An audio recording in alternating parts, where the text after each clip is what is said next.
mereka pun berangkatlah ke Batu Bekamar di hari Selasa tanggal 15 Februari 2022. Nah, dia ingat kali aku. Sengaja nggak ngambil weekend katanya biar nggak terlalu rame. Mereka ngumpul lah di rumahnya si Randy jam 7 pagi.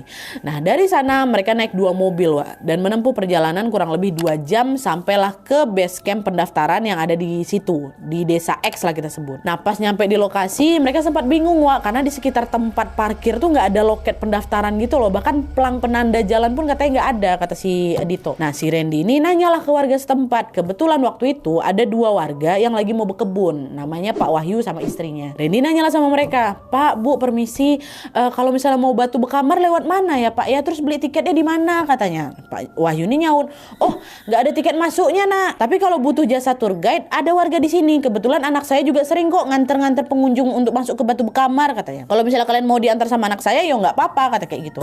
"Oh, bolehlah, Pak. Mau," kata si Randy kan. "Oh, ya udah, yuk ke rumah saya dulu," kata Pak Wahyu. Mereka nurutlah itu, ikutlah ke rumahnya Pak Wahyu. Nyampe di sana, Dito sama rombongan ini langsung dikenalin sama anak laki-lakinya Pak Wahyu, namanya Rido. Kebetulan mereka juga seumuran sama kami, Nadia.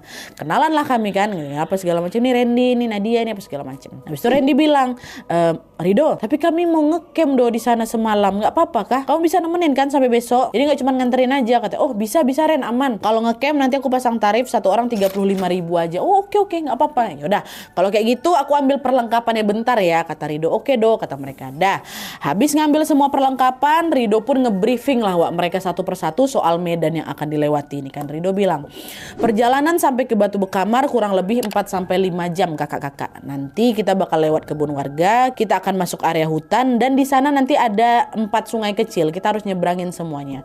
Dan tolong nanti jangan ada yang mencar.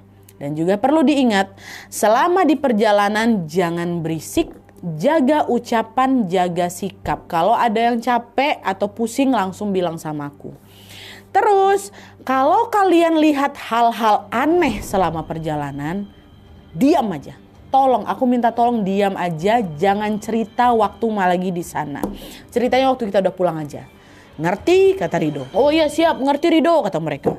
Dah, akhirnya Rido pun lah yang memimpin doa juga.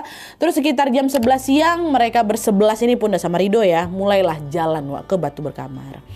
Awalnya mereka ngelewatin jalan setapak tuh, terus lewatin area perkebunan warga ya kan. Sampai sekitar 2 jam perjalanan mereka mulai memasuki hutan lebat dan juga menyeberangi sungai pertama yang tingginya sebetis orang dewasa. Nyebrang.